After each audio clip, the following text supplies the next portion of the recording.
सम्पूर्ण नमस्कार।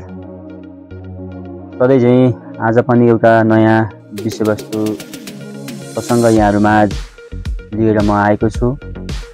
अन्तिमसम्म हेरेर साथ दिनुहुन्छ भन्ने आशा र अपेक्षा पनि लिएको छु। र आजको विषयवस्तु रहेको छ असल व्यक्तिका गुणहरू।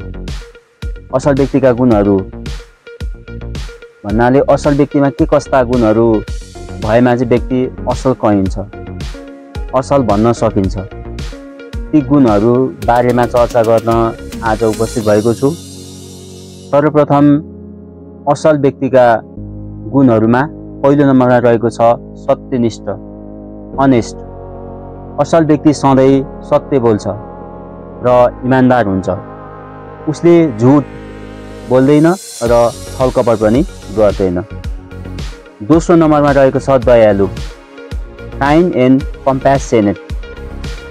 असल व्यक्ति सबैप्रति दया र करुणा राख्ने खालको हुन्छ।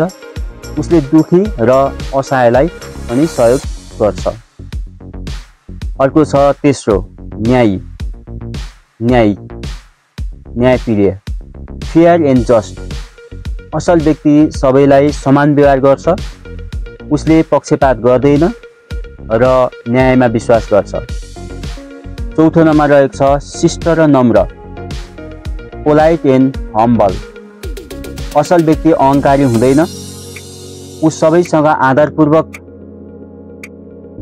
व्यवहार गर्छ। उसले सबैसँग चाहिँ आदरपूर्वक व्यवहार गर्दछ।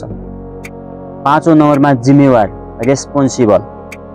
उसले आफ्नो काम र कर्तव्य समयमै पुरा गर्छ भने त्यस्तो व्यक्तिलाई असल व्यक्ति भन्न सकिन्छ। ऊ जिम्मेवारबाट कहिल्यै भाग्दैन भने त्यस्तो व्यक्तिलाई असल व्यक्ति भन्न सकिन्छ।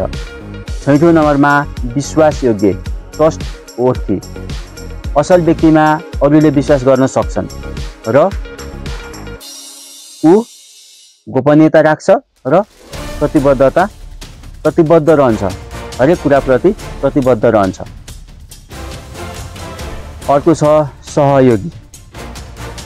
असल व्यक्ति अरूलाई सधैँ सहयोग गर्न तयार तत्पर रहन्छ।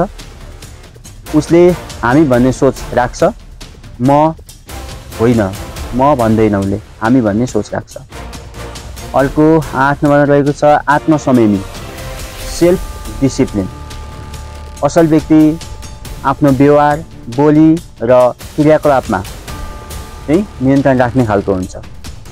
आत्मसंयमी खालको भनेको सेल्फ डिसिप्लिन, आफूले अनुशासन पालना गर्ने, आफूले रुल बनाउने र त्यसलाई चाहिँ फलो गर्ने खालको हुन्छ असल व्यक्ति। अर्को छ आदर्शवादी। असल व्यक्ति भनेको आइडियलिस्टिक। असल व्यक्ति समाजका लागि राम्रो सोच राख्ने खालको हुन्छ र उसले राम्रो उदाहरण प्रस्तुत गर्दछ। ऊ उदाहरणको रूपमा प्रस्तुत हुने गर्दछ। र 10औँ नम्बरमा रहेको छ सकारात्मक सोच, पोजिटिभ थिङ्कर। असल व्यक्ति सधैँ सकारात्मक सोच्ने खालको हुन्छ। उसले हरेक समस्यामा पोजिटिभिटी भनेको सकारात्मकता खोज्छ र समाधानको लागि प्रयास गर्दछ र निराश कहिले पनि हुँदैन।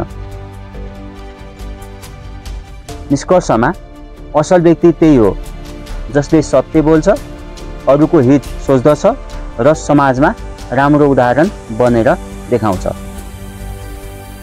आजको प्रसङ्ग म यहाँ बिट मार्न चाहन्छु र भिडियो राम्रो लागेमा लाइक गरिदिनु होला र साथीहरूले पनि यस्तो खालको विषयवस्तु हेर्न र बुझ्न पाउन् भन्ने लाग्छ भने सेयर गरी आगामी दिनमा पनि यस्तै खालका विषयवस्तुमा यहाँ चाहिँ बुझ्न चाहनुहुन्छ, हेर्न चाहनुहुन्छ भनेदेखि अवश्य पनि मेरो च्यानल मोटिभेसनल मुस्कानलाई सब्सक्राइब गरी सँगै रहेको घन्टीको बेल आइकनको अलमा क्लिक गर्न नबिर्सिनुहोला। हस्त, धन्यवाद।